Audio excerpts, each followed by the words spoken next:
Assalamualaikum warahmatullahi wabarakatuh. Perkenalkan saya Melda Tandari. Di sini saya akan menjelaskan tentang bab 8 akuntansi keuangan menengah, yaitu tentang persediaan. Berikut video penjelasan. Di sini saya akan membahas tentang persediaan. Apa sih persediaan itu? Nah, persediaan merupakan item aset yang dimiliki perusahaan untuk dijual dalam kegiatan bisnis normal atau barang yang akan digunakan atau dikonsumsi dalam produksi barang yang akan dijual.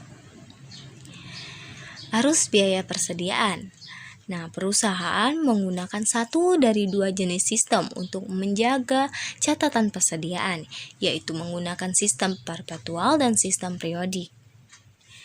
Untuk sistem perpetual ini yaitu di mana pembelian barang dagang didebit ke persediaan, biaya angkut didebit ke persediaan, retur dan potongan pembelian, serta diskon pembelian dikredit ke persediaan. Nah, yang ketiga, beban pokok penjualan didebit dan persediaan dikredit untuk setiap penjualan. Yang keempat, catatan buku besar pembantu menunjukkan jumlah dan biaya dari setiap jenis persediaan di tangan. Untuk sistem periodik, ini yang pertama, pembelian barang dagang didebit ke pembelian. Yang kedua, persediaan akhir ditentukan oleh perhitungan fisik. Kita masuk ke pengendalian persediaan, di mana terdapat dua, yaitu melindungi persediaan dari kerusakan atau pencurian dan melaporkan persediaan dalam laporan keuangan. Yang pertama itu adalah melindungi persediaan dari kerusakan atau pencurian. Nah, untuk ini, yang pertama, kita menyiapkan dokumen sebagai pencatatan persediaan sampai dengan laporan persediaan. Nah, dokumen-dokumennya ini seperti faktur pemesanan, pembelian, faktur gudang, serta sampai laporan persediaan, di mana di dalam dokumen-dokumen tersebut terdapat wewenang siapa yang memeriksa dan siapa yang bertanggung jawab atas persediaan yang masuk dan keluar dari gudang.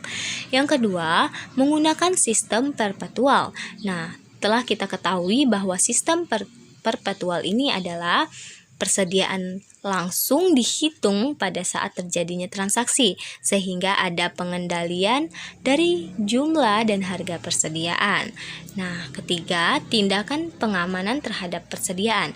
Nah, tindakan-tindakan itu seperti kita memasang CCTV untuk menjaga keamanan, dan ada juga orang yang mengawasi dan juga seperti satpam agar barang-barang persediaan itu bisa aman.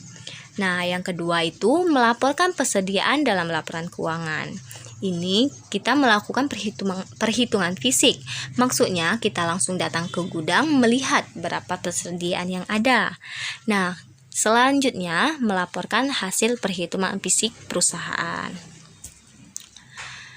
Jenis persediaan ada dua, yaitu persediaan barang dagang dan persediaan manufaktur, di mana persediaan manufaktur diklasifikasikan menjadi tiga, yaitu yang pertama, persediaan bahan baku. Persediaan bahan baku ini merupakan barang dasar yang digunakan dalam produksi tetapi belum dimasukkan ke dalam proses produksi. Ini contohnya seperti kayu yang akan diproduksi menjadi barang jadi seperti meja. Yang kedua, ini persediaan dalam proses. Nah, persediaan dalam proses ini merupakan bagian persediaan barang produksi yang telah masuk proses produksi tapi belum selesai. Nah, yang ketiga ini adalah persediaan barang jadi. Persediaan barang jadi ini merupakan barang yang telah selesai diproses dan siap untuk dijual. Seperti tadi, persediaan barang bakunya itu adalah kayu, maka barang jadinya adalah meja. Tujuan dari persediaan. Ini ada beberapa tujuan, diantaranya itu menghitung resiko keterlambatan barang tiba untuk dapat memenuhi kebutuhan atau permintaan. Selanjutnya, menjaga keberlangsungan produksi agar tidak terjadinya perhentian produksi yang diakibatkan persediaan habis. Selanjutnya, memberikan pelayanan terbaik terhadap konsumen dengan tersedianya persediaan. Selanjutnya itu menentukan jumlah persediaan. Ada dua, yaitu melakukan perhitungan fisik persediaan yang telah saya jelaskan tadi, datang langsung untuk menghitung, menimbang, atau mengukur setiap jenis persediaan yang ada. Dan yang kedua, menentukan kepemilikan barang. Nah, kepemilikan barang ini ada dua juga, yaitu barang dalam perjalanan dan barang konsinyasi. Untuk barang dalam perjalanan ini, jika FOB shipping point, kepemilikan barang berpindah ke pembeli ketika kurir menerima barang dari penjual. Dan jika FOB destination point, kepemilikan barang berada pada penjual hingga barang tersebut sampai ke pembeli.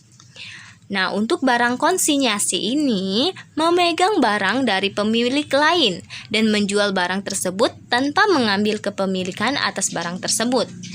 Contohnya, ada orang A, B, dan C. A yang memiliki barang, B yang menjual, C yang membeli. Nah, jika pada saat B menjual barang ke C, pada saat barang ini belum terjual, maka kepemilikannya masih kepemilikan A, bukan kepemilikan B. Selanjutnya itu menentukan biaya persediaan. Yang pertama, mengidentifikasi khusus. Secara historis, hanya masuk akal jika perusahaan menjual jenis persediaan yang biaya per unitnya tinggi dan jenisnya terbatas. Yang kedua itu asumsi arus biaya. Ada LIFO, FIFO, dan FRAG. Di mana LIFO itu adalah barang terakhir dibeli, adalah barang yang pertama kali dikeluarkan pada saat penjualan.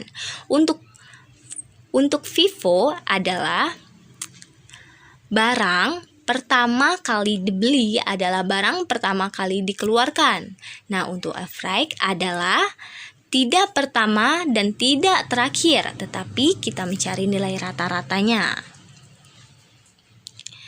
Perbedaannya yang telah saya jelaskan tadi ya teman-teman. Nah, selanjutnya kita masuk ke estimasi biaya persediaan, maksud saya.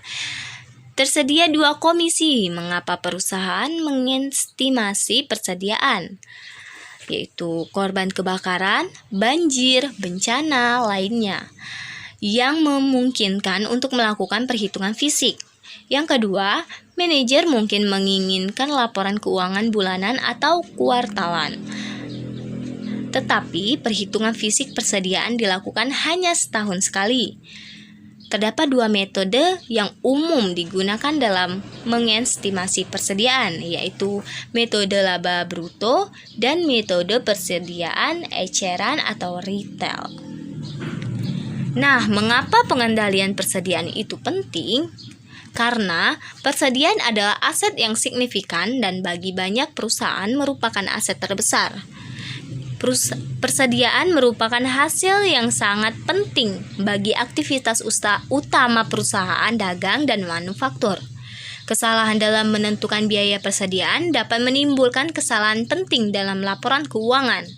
Persediaan harus dilindungi dari risiko eksternal seperti kebakaran dan pencurian, dan pengelapan internal oleh karyawan.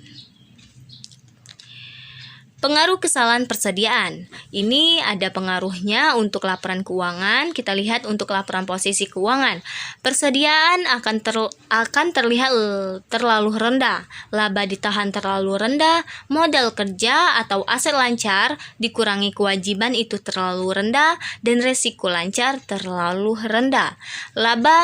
Laporan laba rugi, harga pokok penjualan terlalu tinggi, laba bersih terlalu rendah, sehingga pengaruh kesalahan ini sangat berpengaruh untuk laporan keuangan di perusahaan.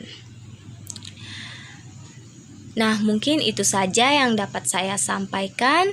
Lebih dan kurang saya mohon maaf. Kepada Allah saya mohon ampun. Saya akhiri. Wassalamualaikum warahmatullahi wabarakatuh.